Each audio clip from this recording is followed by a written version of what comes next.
Uh, Good afternoon, everyone, again. I welcome you all to this 1 hour webinar on competencies in performance management. It's good to have you all here.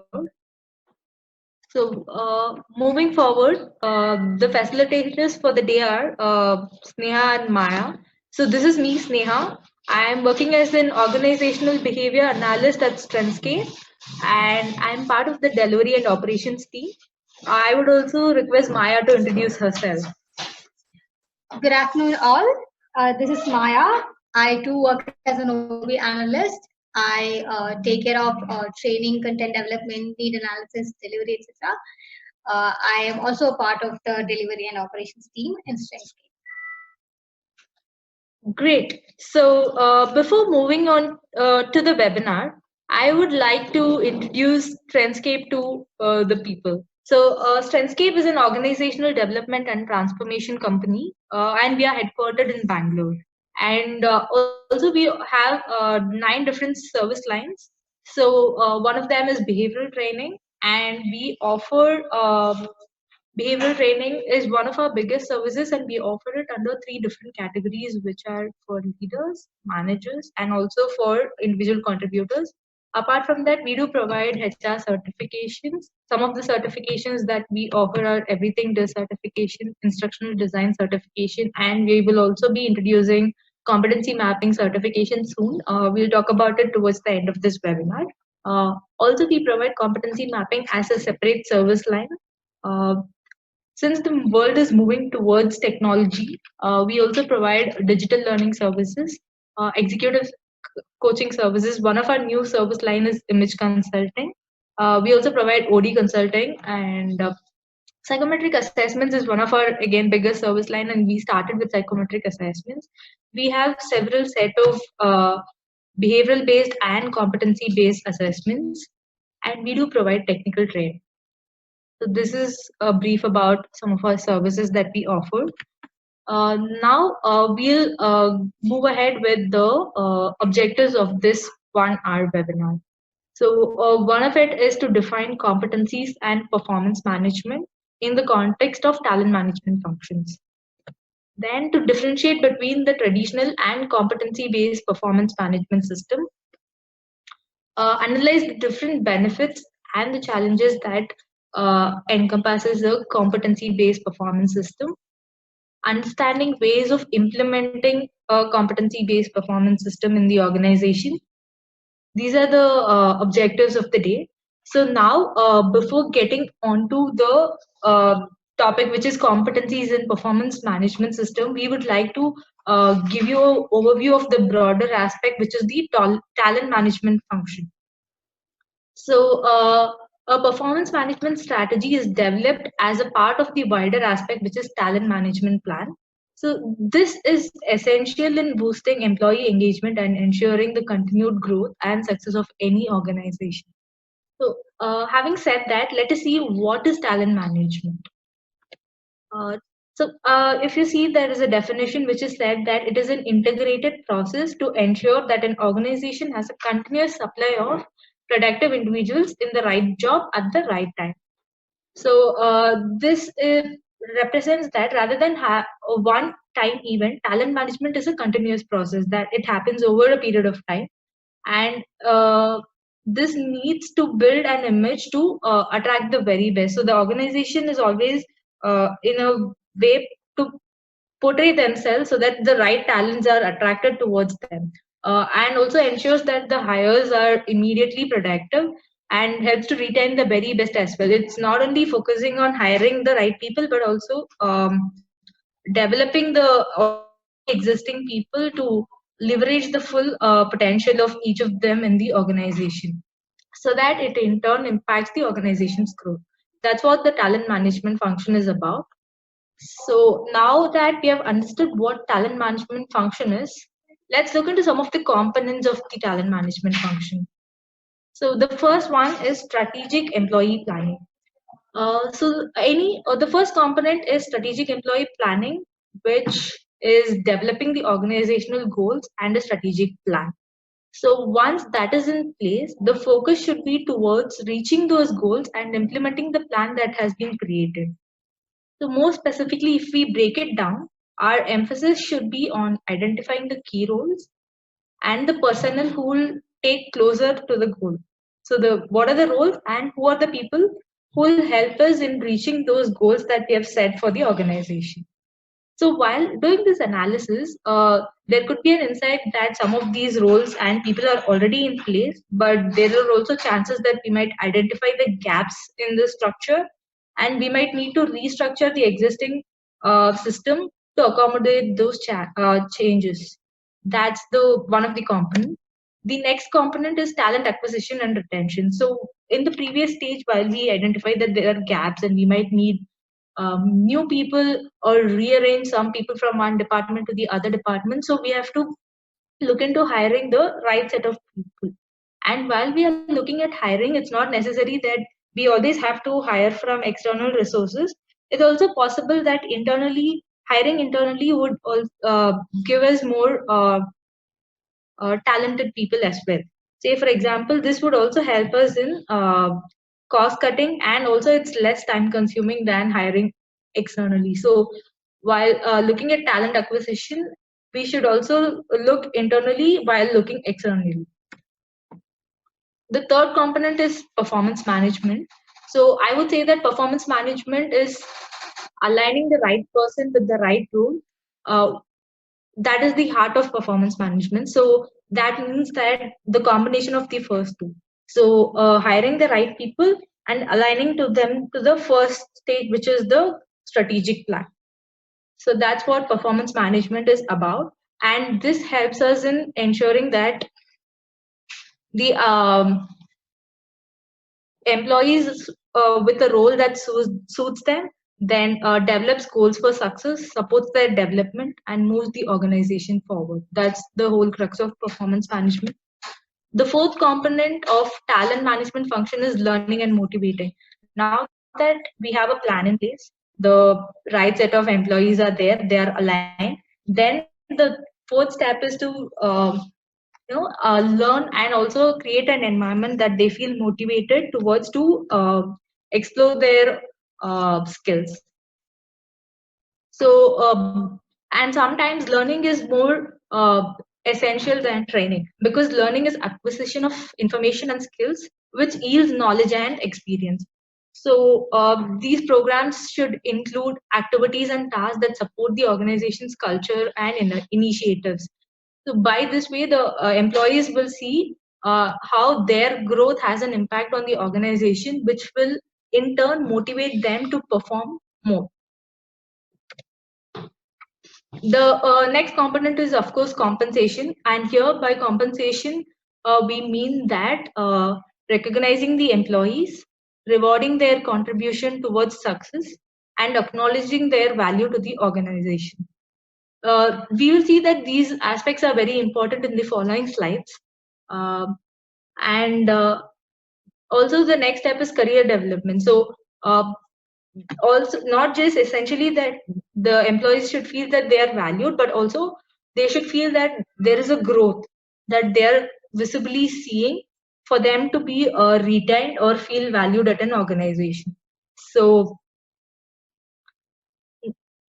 nurturing potential leaders by providing professional development tools that can advance their career is also one of the essential component in order to manage the talent efficiently. And the next step is, of course, succession planning. So, knowing the talent within the organization is a start, but knowing the key roles essential to its success is equally vital. Which roles are critical to success? Who currently fill those roles? And what happens when those positions becomes available? These are the questions that needs to be answered within, and then we start thinking about the succession planning and enable on working on those potential employees to make them take up that position one day. So that's also a part of talent management function. So these are some of the components of talent management functions that we thought are quite essential. If you have come up with anything else or if you've seen anything more, you can put it in the chat box. So moving on, we also saw some of the statistics which showed us that where does talent management need improvement, or where should we uh, place our focus on. One of the survey result was that 66% of employees see no chance for growth opportunities. Then 49% of employees are not satisfied with their direct supervisor. Another result from the survey was that only 21% of employees feel strongly valued at their work.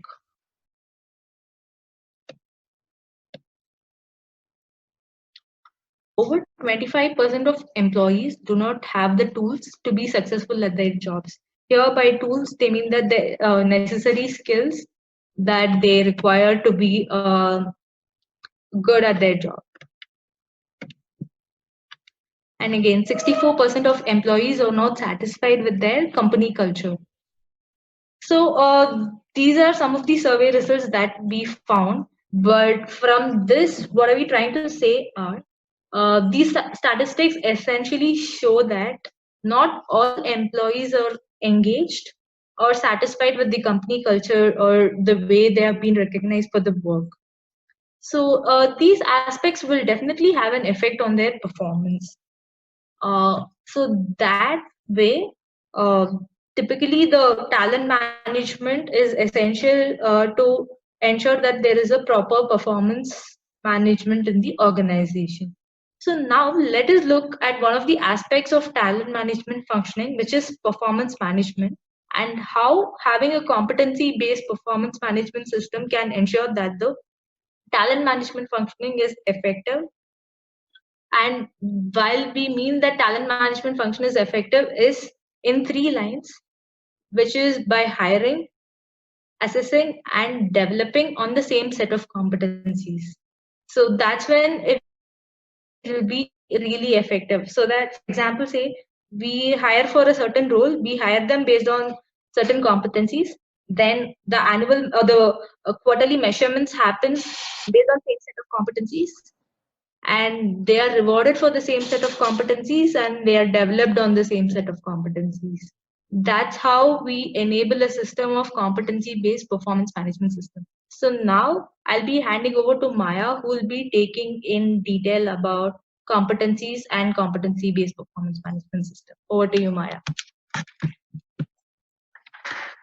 So thank you, Sneha. So now, since we have seen what talent management function is, we are trying to say that a competency-based performance management system would try or would be able to overcome is usually faced in talent management function to a larger extent. So we are not saying that it would be completely eliminated, but what would happen is a lot of these issues would be overcome to a certain degree. So before moving on to competency-based performance management system, let's have a quick look at what are competencies.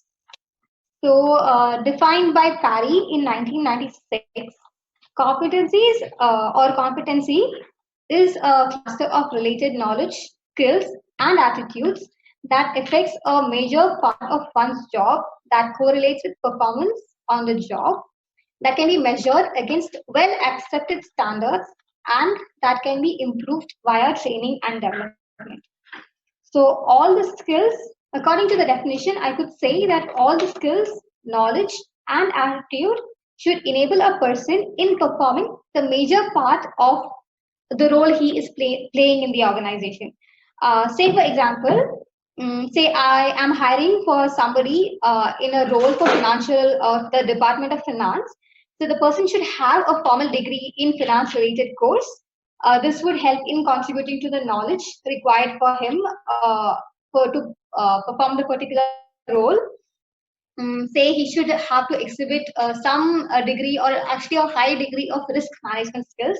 This would come in under his skills, and should have an attitude of persistence.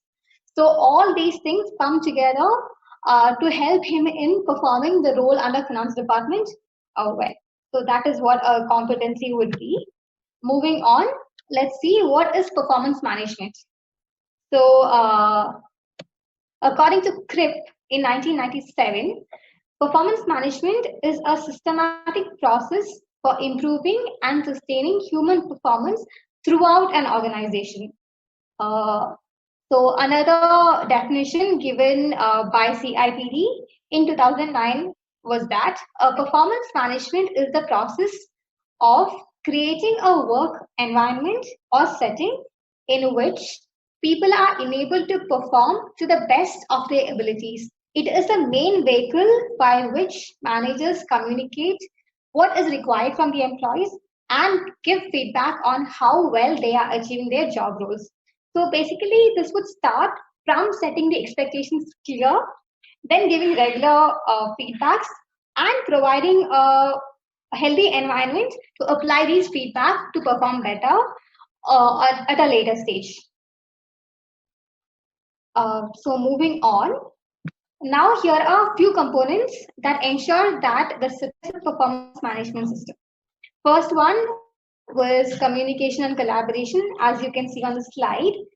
So, like I said, an effective performance management requires communication collaboration at all levels, not only say with only the senior decision makers, but even to the line managers and even employees.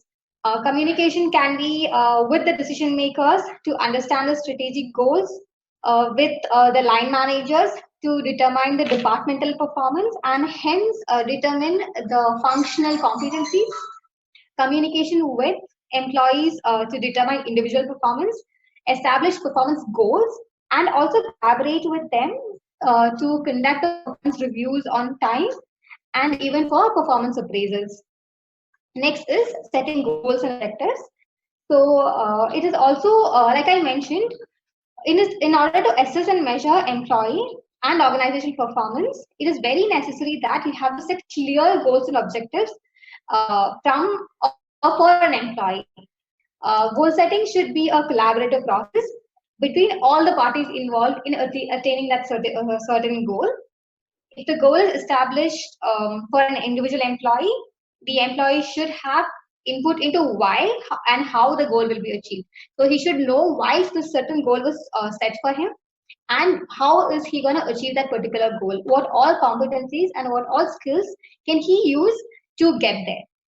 If the goal is organization or department basis, then there should be a clear connection between the organizational or the overall goals and this particular functional goal. It's also important that the goal set should be smart. When I say smart, not just literally smart, but according to the acronym SMART, it is specific, measurable, realistic, achievable, and timely bound. The last one or the last component of a successful performance management system is having measurable analytics. So all aspects of performance management should be driven by measurable analytics. So how this is going to help is that tangible data will ensure performance management is consistent, accurate, even effective and bias free as well. So this would help to provide a measure of the success of this initiative. So these are some actually the major components in so important to have a successful performance management system in place for any organization. Definitely, this would change a little here and there based on the nature of the organization, but this would be the bottom line. Okay, so now we have a poll. You would be seeing on your screen a few questions.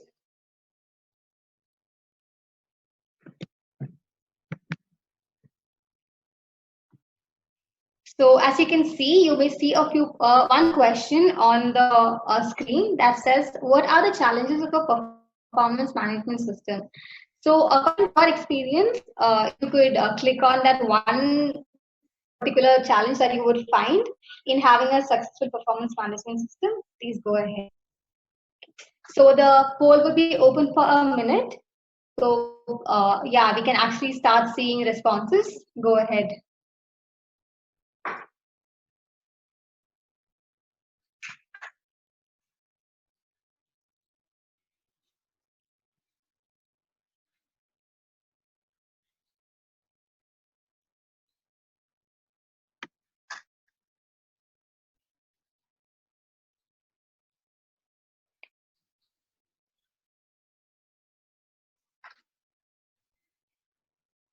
So we'll keep this open for a few more seconds.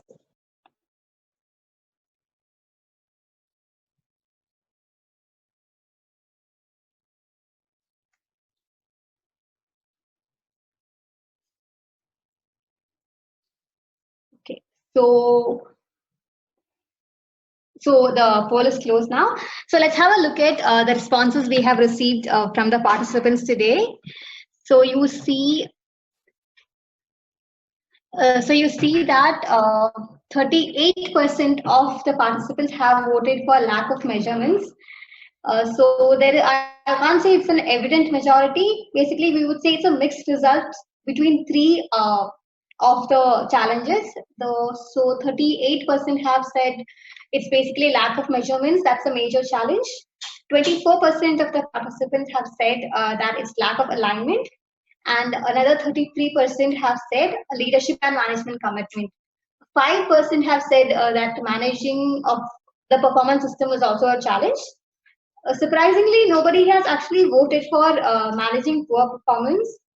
This is actually a good thing to hear because that's also one of the major challenges the recent world is facing. So let me take a few minutes just to explain what each line or each point would mean. There is very different. The goals are set in isolation. So the entire process of the performance management system was created in isolation.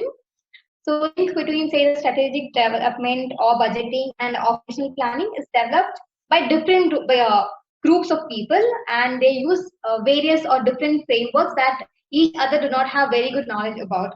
So this would do is that this would not help in an alignment between the individual performance, even the departmental performance, and in turn, this would result in not being able to achieve the organizational goals.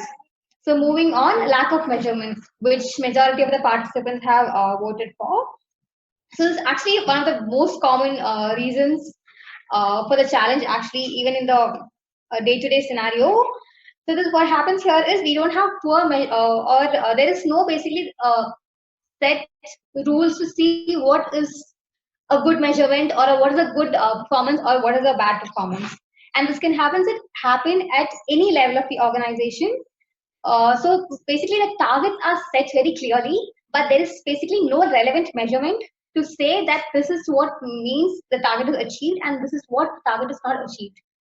Also, in some other cases, no data is available to keep as an evidence to track the performance of the employees. Next is leadership and management commitment. We have gotten 33% of votes. So this is actually very true. So of course, all leaders and managers are busy people, and it's very difficult to get time from them unless we have enough commitment from them, and unless they are ready to put in effort and resources in keeping a proper performance management in place.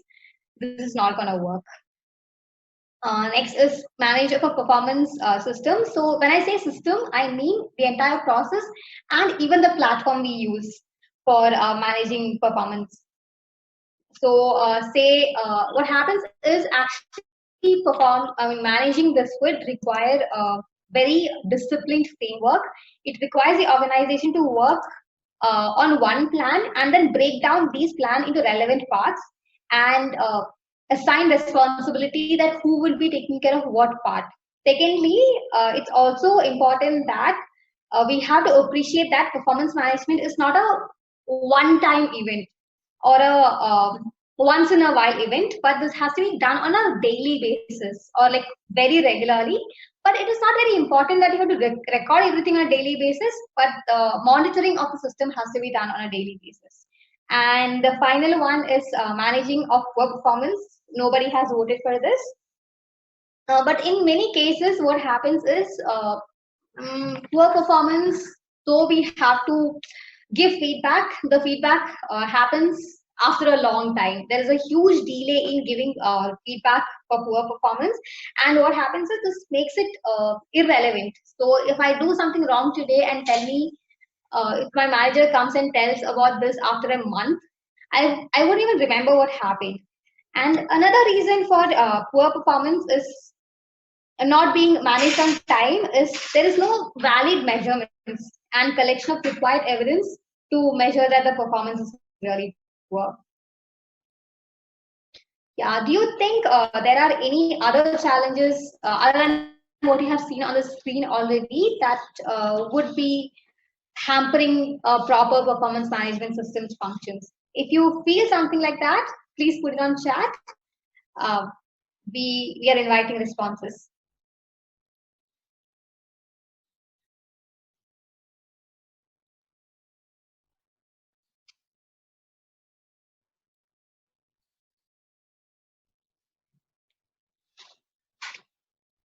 So let's move on. I will hand it over to Sneha now.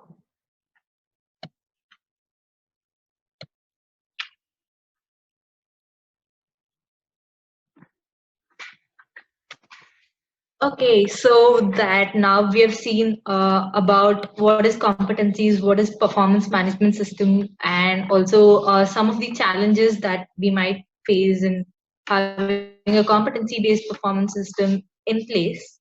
Let's move on to understanding about what is competency-based performance management system and what are the components that it encompasses.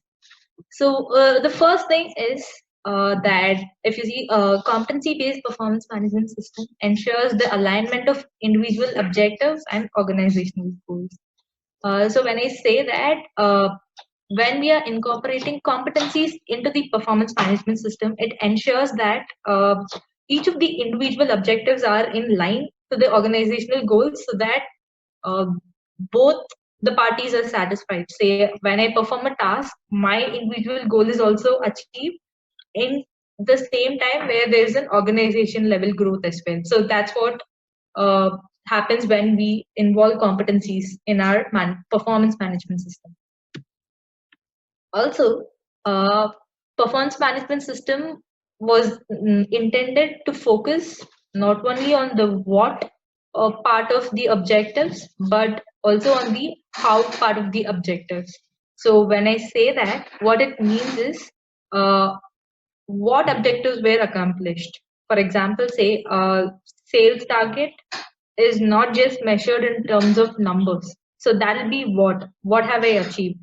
Uh, that would it's just not focus on that part, but it also focuses on the part that in order to achieve my numbers, uh, how did I do that? For example, I good at my communication skills? Was my networking skills good, or did I have a good, solid customer relationships? These are the how part of it. So we are not saying that the what part is not important. It's essential to achieve the targets, but it is also essential when we are measuring the performance to look at these aspects so that this will help us in defining that okay, in order to achieve this particular target, these are the skills that is essential. So these are the aspects that we need to focus on developing in the existing employees. Also, these are the aspects that we should focus on while hiring somebody new for this particular role. And also it'll also be good not just for this particular role, but in different scenarios how this particular individual will perform. It'll give the measurement of that aspect. So this is what a competency based performance management will help us in. Also moving on, there is a connect between competencies and performance management system. That's what we are trying to say. How if we see competencies can be broadly categorized into two, which is generic competencies and specific competencies. So when I say generic competencies, these are basically like specific competencies. So when I say generic competencies, these are basically like organizational level competencies or foundational competencies, which are typically derived from the company's vision, mission, and organization level goals, values, everything. So, for example, when I say generic competency, that could be like integrity or commitment.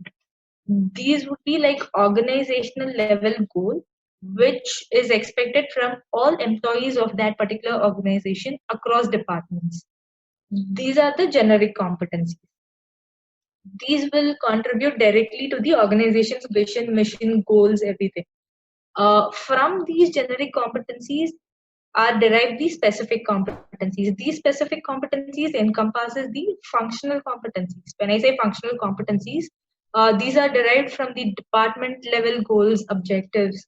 So these specific competencies will enable an individual to perform their particular role well, and also prepare them for the next level, or for the next level in the job. So these are the specific competencies. So when these are aligned, and when we have these set competencies in place for the organization level and for the department level, this will enable us in ensuring that the performances are managed, and also comes handy when we are measuring the performance. So this is what competency-based performance management will help us in. Moving on. So, but now that we are talking about competency-based performance management, traditionally, this was not how performance management systems work. So let's understand what is the difference between traditional and competency-based performance management. So, before getting on, let me just give a brief about what traditional performance management system focuses on. So its primary focus is on setting up a series of process that helps in measuring the employee's performance over the whole year. So unlike competency-based performance management system, traditional performance management system happens only once a year, like a year-end review kind of thing. And this helps this is becomes difficult when we are trying to distinguish the performances. Say it gives only the idea of who is the top performer and where the performance didn't go very well. The one in the average level are not measured, and they are missed out on. And also this being a year long process, the it becomes very difficult to keep track of everything that has happened and give a performance review about. So let's look into each of it. The first thing is, traditional system focuses on the highs and lows, whereas the competency based system focuses on the employee strength, growth, and development. So this typically means that when we are focusing only on the what part of it, we tend to focus on the highs and lows. Like, for example, the example I gave with sales target, when we're focusing only on the what part, I might be a high achiever. I have achieved my target and even exceeded my target. I will be rewarded or recognized. Typically, the one who didn't reach the targets will be questioned or given feedback about, but the ones in the average level will not be considered. But in the competency based system, when we are focusing on the what and the how aspect, we talk about what are the how have they achieved, what are the strengths that has helped them in achieving.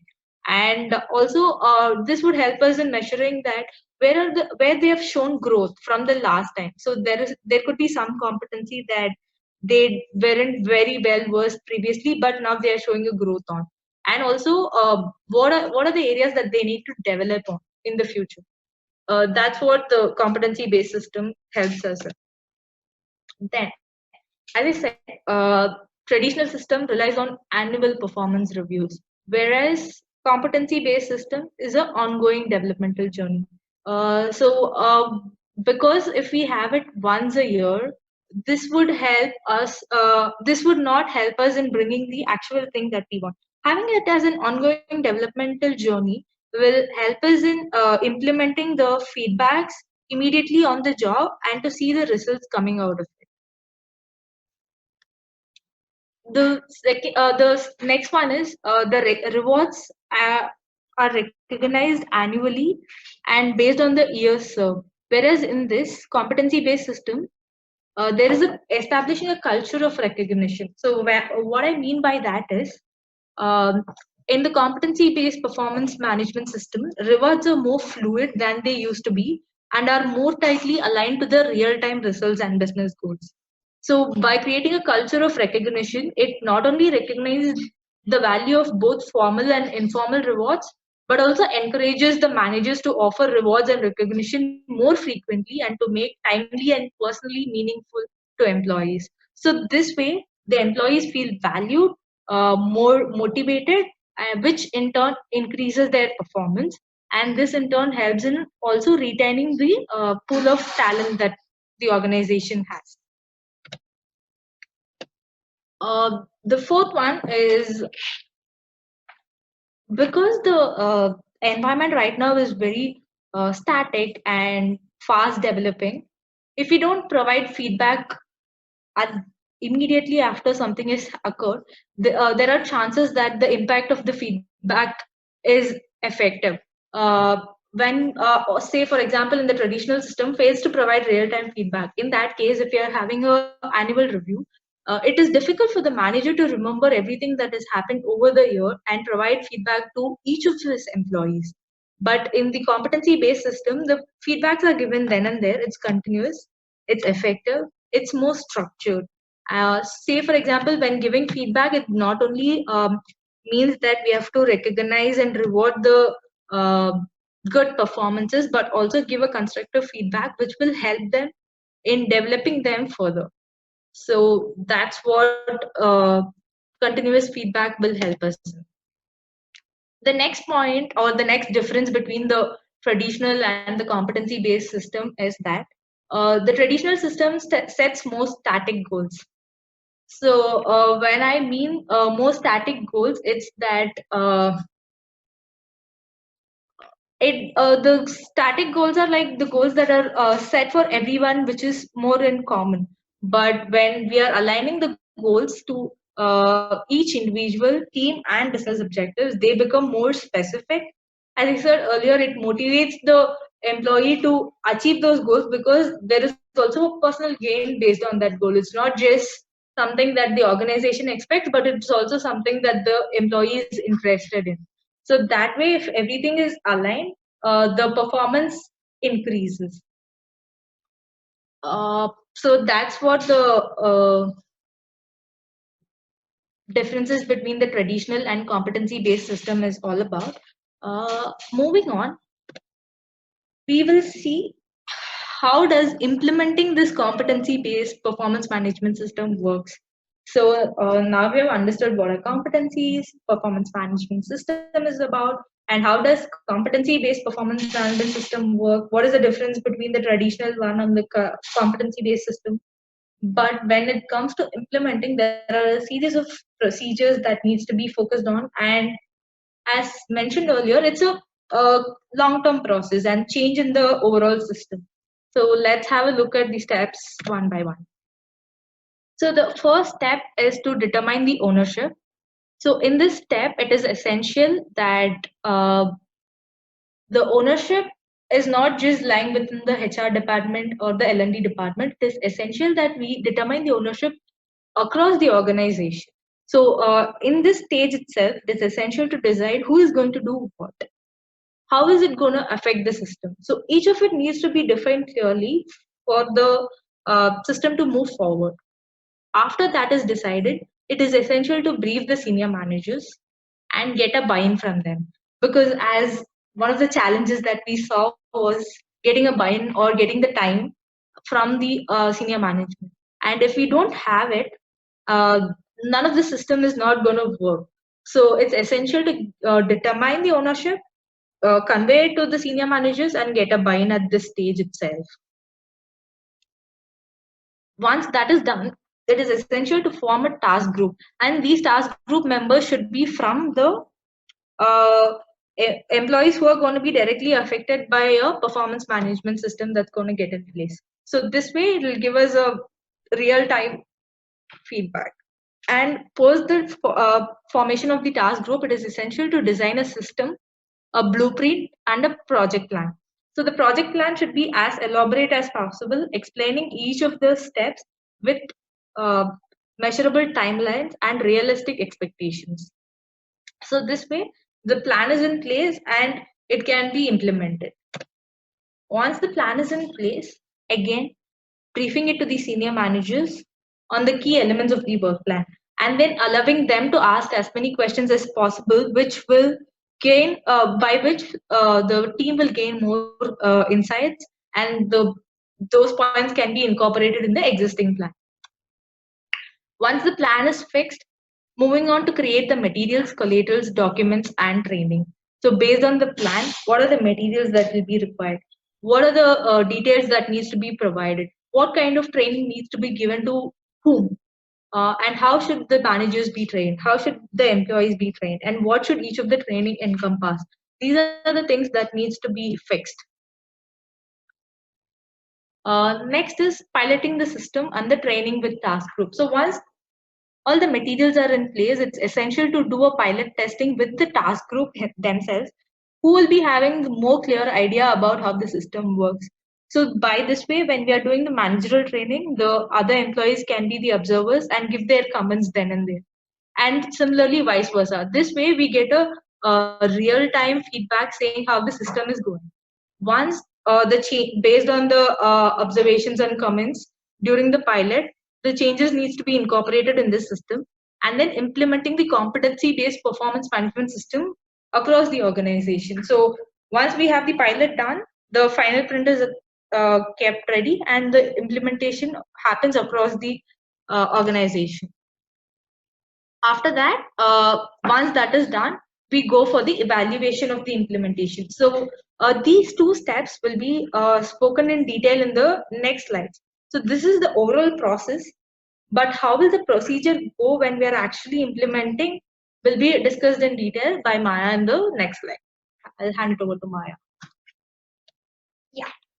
So now we have seen the step-by-step procedure that would take or that is necessary if you are planning to implement a competency-based process or management system in your organization.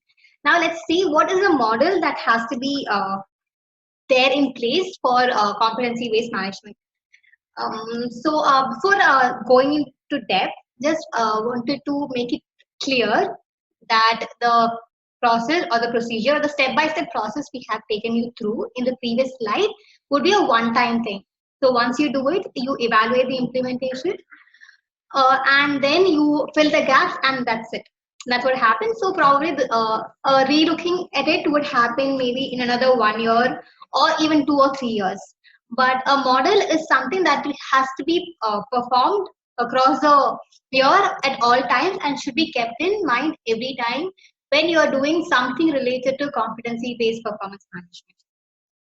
Having said that, let me just take you quickly through the model for competency-based performance management. So the first step that would be defining the work and the required competencies. So the first step is to define the employee's work, and mostly the used step is or the used method is work analysis. In most of the cases, this it would include naming the specific outputs or results that an employee is expected to produce. These outputs or results must also should align with the organization's goals. Next would be identifying the employees to do the work and assess employee competencies. So since now employees are identified to perform the work, this is usually done using the selection method. The degree to which they possess a particular competency is what you look at, and based on this, you will assign who would be doing what role in the organization. Moving on, next is identifying and document competency gaps. So now you have the competencies described and determined. Now you know who is doing what. Next is to see that competency gaps for which development is needed, and then document this in place. Next is prioritizing employment development. So priorities for developing employee competencies are determined, and a plan for developing these is prepared. Establish work goals, plans, and standards with the employees. So after reviewing the plan, operating managers and employees should establish goals, standards, and plans for which actually both parties should agree. When I say both parties, the employee and the manager or the operating managers. So there's a very minimal or very thin line between standard and goal. When I say standard, it is a minimum expectation from or expectation for the measurable result, whereas goal is the final output. Goal is the desirable result in simple words. Next is implementing the competency development activities. So now employees begin getting trained or engaging in other learning activities to acquire or build the competencies identified in the first step, that defining the work and the required competencies, and work towards accomplishing these goals or objectives. Next comes the role of HR professionals. So as employees proceed to accomplish their work goals or objectives over the performance period, operating managers monitor their performance and provide feedback. Work goals and plans are formally reviewed according to, say, scheduled um, review times, and if necessary, modifications are also suggested. To be more effective, these reviews should be scheduled, and it should include discussions of how employees should use their competencies to achieve the expected work results. The final step is conducting performance reviews. So, competency-based performance management utilizes both interim reviews and performance period reviews. So, planned interim reviews enable both employees and managers to address issues, say, that could be affecting the success of the performance. This type of review can be a little of advantage to the employees because this gives them an opportunity to inform the managers the roadblocks they are facing in getting there, or getting the results that was set, or getting the goals that was set for them. So use of interim reviews eliminates even surprises for employees and organizations. So this is just a model that we suggest, and definitely this model is not a definite one, and this can definitely change based on the differences and in the organization and the needs of the organization. So moving on. So So the final step, like you have seen before, the final step of a competency-based approach, a performance management system, is conducting performance reviews. Let me quickly take you through a few of the uh, things a manager should keep in mind to ensure that a competency-based performance review is effective and successful. The first thing is be prepared. So when I say be prepared, a manager has to take enough time before meeting your employee to give them feedback, to prepare yourself about what you're going to communicate to your team member. So it's better that you have a copy of the employee's file with you with all the details. It's also very important that you have collected information from all the stakeholders that the employee is in contact with or who he communicate on a regular basis. It's also important that you should have a document on the previous reviews that you have conducted with this particular employee. So this should include the goals and the objective you and the employee together have set for him or her. And in case your organization has any forms to be filled, this also has to be done beforehand. So next is positive and constructive feedback. So it is important. It's not only so when you are giving a review, it is important that you have to tell them or you have to communicate with them the accomplishments he has made, along with the areas where the development is required. So when I say positive, compliment your team member for what he has performed well, what he has done really well, and also help them in knowing where he lacks or where she lacks and what can be done to improve. So in continuation with the previous point, use specific examples. When I say specific examples, use relevant examples that have already happened. So saying your communication skills is not up to the mark is not a very specific example. You can say, do you remember that particular time that you had done this presentation to the business team? There were times you were stuttering and stammering. It would be better if you could reduce this, preparing a little better and doing probably a few rehearsals would help you doing this better next time. So using specific examples is important when you're acknowledging the accomplishments of a team member and while acknowledging or talking about the pain areas as well. Next, it is making it an ongoing process. Like how we have been discussing about this since beginning, reviews has to be ongoing and not once in a year thing. It's important to ensure that immediate reviews are to be given on as soon as you see there has to be a review. Set mutually agreed goals.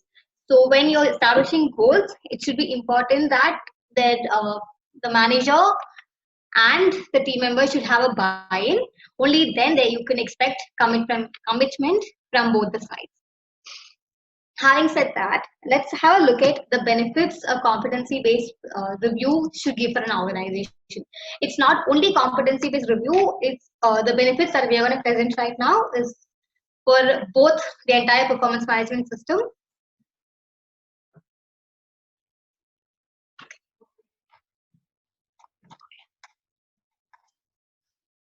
Yeah. So first is develop employees. So this would help proper competency-based performance management and review with helping in developing the employees and raising the levels of their skill set. This also helps in better communication between managers and employees because you know what has to be achieved and how. This also helps in giving detailed and even objective reports during performance reviews.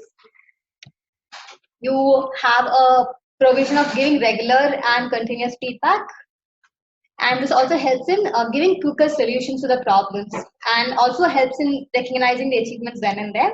It helps in keeping track of employees' levels of skills and behaviors and how well do they match with their jobs.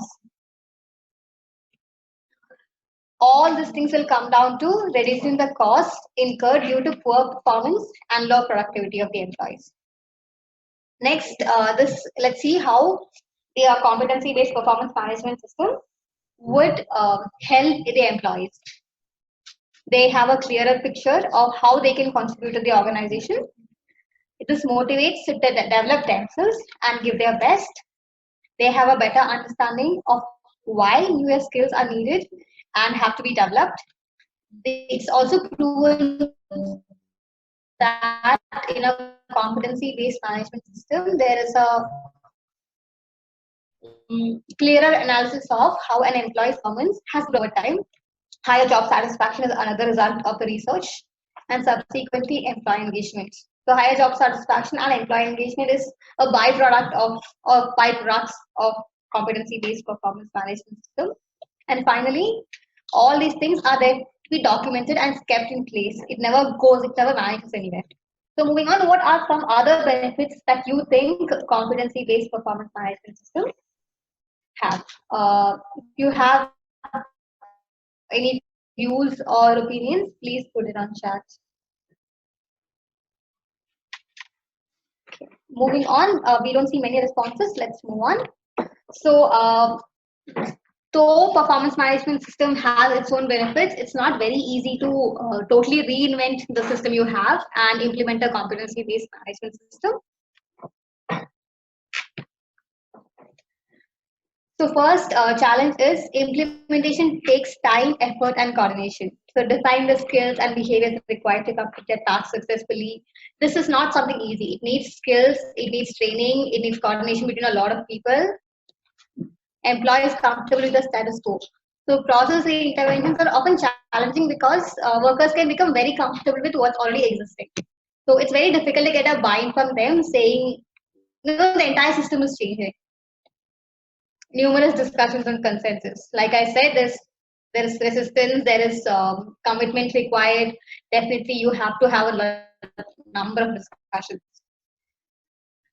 Competency-based reviews are way more time-consuming than the traditional review system.